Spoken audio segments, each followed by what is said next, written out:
బంగారం కొనుగోళ్లపై ప్రధాని చేసిన వ్యాఖ్యలకు నిరసనగా కడపలో స్వర్ణకారులు ఆందోళనకు దిగారు. తమ జీవనోపాధికి ముప్పు వాటిల్లుతుందని ఆవేదన వ్యక్తం చేస్తూ దుకాణాలను మూసివేసి నిరసన తెలిపారు.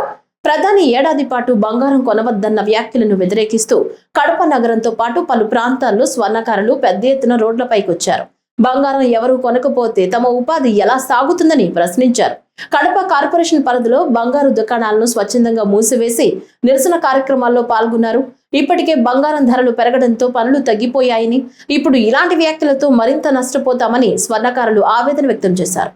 స్వర్ణకార సంఘ గౌరవాధ్యక్షులను మేము ఈరోజు ఈ యొక్క నిరసన తెలపడం ఏమంటే, దీనికి ముందు చాలా జరిగాయి.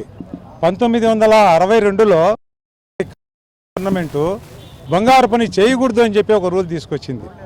ఆ రూల్ని ప్రతి ఒక్కరూ అంగళ్ళు మూసేసి, బంగారు అంగళ్ళు, బంగారు పని చేసేవాళ్ళు మొత్తం అంతా మూసేసి వాళ్ళు బంగారు పని చేయకుండా చిన్న చిన్న కత్తులు, చిన్న చిన్న బొమ్మలు, చిన్న ఇవి చేసి బతికారు. అప్పట్లో ఎంతోమంది పస్తులు ఉన్నాము. దాంతో మా ఫ్యామిలీ కూడా ఒకటి. మేము కూడా ఇంట్లో అన్నము తిండి లేకుండా వారం రోజులు పస్తులు ఉండే రోజులు మేము అప్పుడు నాకు 10 సంవత్సరాలు, ఈరోజు నాకు 72 సంవత్సరాలు. అప్పుడు నేను మంచి హుషారులో ఉన్నాను, బాగా తెలుసు. కానీ చాలామంది చాలా ఇబ్బందులు పడినారు. బీడీలంగడు పెట్టుకున్నారు, టైర్లు సైకిళ్లకు పంచర్లు వేసుకున్నారు, ఈ విధంగా బతికినారు. ఆ తర్వాత ఆ కాలంలో నాకు తెలిసి సుబ్రహ్మణ్య స్వామి అని ఒకరు ఎంపీనో మరి మినిస్టరో ఉన్నారు. ఆయన పేరు నాకు సరిగా గుర్తులేదు. ఆయన పార్లమెంట్లో లేచి ఇంతమంది స్వర్ణకారులు ఇండియాలో ఉంటే వీళ్ళందరికీ బతుకు ఎట్లా, ఏ విధంగా బతుకుతారని చెప్పి అప్పట్లో ఆయన ఒక రూల్ పాస్ చేశారు. పాత బంగారు కరిగి నగలు చేసుకోవచ్చు అని ఒక రూల్ పాస్ చేసినందువల్ల ఈరోజు స్వర్ణకారులం బతుకుతున్నాము. ఆ రూల్ ఏమిరా అంటే, ప్రతి ఒక్కరికి లైసెన్స్ ఇచ్చారు, ప్రతి ఒక్కరికి అకౌంట్ ఇచ్చారు.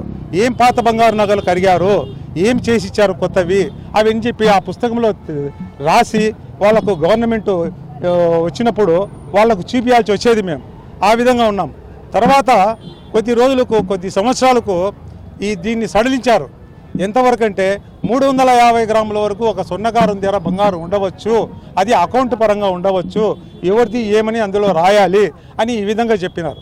ఆ తర్వాత పనులు చేసుకుంటూ సంతోషంగానే గడిపారు స్వర్ణకారులందరూ కూడా.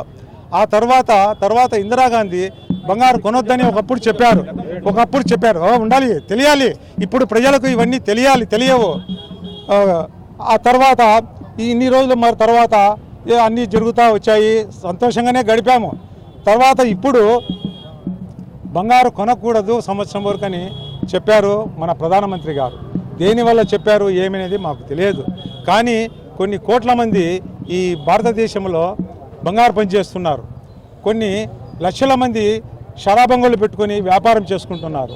వాళ్ళ పరిస్థితి ఏమి, మా స్వర్ణకారుల పరిస్థితి ఏమి, ఇవన్నీ కూడా మీరంతా గమనించి, ప్రభుత్వం గమనించి మాకు న్యాయం చేసి మాకు అన్నీ చేయాలని చెప్పేసి, మాకు రావాల్సినటువంటి 50 ఏండ్లకు పింఛన్ ఇస్తామన్నారు.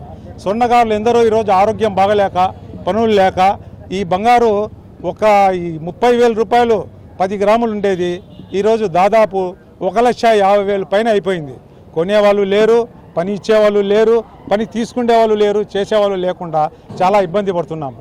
కాబట్టి ఈ పరిస్థితుల్లో మేము మా నిరసన ఎందుకు చేస్తున్నామంటే ఈ విషయాలన్నీ తెలియజేయాలని చెప్పేసి ప్రభుత్వానికి తెలియజేస్తున్నాము. ముఖ్యంగా చెప్పడం ఏమనగా, మనకు భారత ప్రభుత్వము మాకు బంగారు కొనకూడదని సంవత్సరం పాటు చెప్పినారు మన ప్రధానమంత్రి గారు. ఆ మాట వెనక్కి తీసుకోవాలని మేము డిమాండ్ చేస్తున్నాము. ఎందుకంటే మాకు నెలకు 5-6 పనులు కూడా ఇప్పుడు లేవు. మాకు పనులు లేక మా బంగారు పని చేసేవాళ్ళు తోగుడు బండ్లు, ఆటోలు వేసుకుంటున్నారు, చాలా కష్టాల్లో ఉన్నారు. మాకు 50 సంవత్సరాలు దాటితే పింఛన్ కావాలి. మేము ఇప్పుడు పని లేకంటే, బంగారు కొనకంటే పని లేకంటే మా బతుకులు ఎట్లా? మా కడుపులు కొట్టకూడదు. రాష్ట్ర ప్రభుత్వమైనా కేంద్ర ప్రభుత్వమైనా మాకందరికీ, మా స్వర్ణకారులకి ఆదుకోవాలా. మా రాష్ట్రం అంతా ఈ డిమాండ్ ఉంది. మేము స్వర్ణకారులము 3 కోట్ల మంది దేశంలో ఉన్నాము. ఈ దేశంలో 3 కోట్ల మంది మేము పనిచేస్తున్నాము. బంగారు పని, జ్యువెలరీ షాపులు అన్నీ ఉన్నాయి. మాకు చాలా ఇబ్బందిగా ఉంది. ఈ నిర్ణయం వల్ల ప్రధానమంత్రి గారు ఈ నిర్ణయం వెనక్కి తీసుకోవాలి. బంగారు కొని మమ్మల్ని ఆదుకోవాలి. ఇంపోర్ట్ ఎక్స్పోర్ట్ వచ్చే సరుకు, సింగపూర్ నుంచి వచ్చే సరుకులు ఆపాలి. మాకు చేతి వృత్తి పని మాకు ఇవ్వాలి. మేము స్వర్ణకారులము పని మీదనే ఆధారపడి ఉన్నాము. మేము చాలా ఇబ్బందుల్లో ఉన్నాము. మా కార్పొరేషన్ ఏర్పాటు చేసి రాష్ట్ర ప్రభుత్వము మాకు ఆదుకోవాలి. మాకు పింఛన్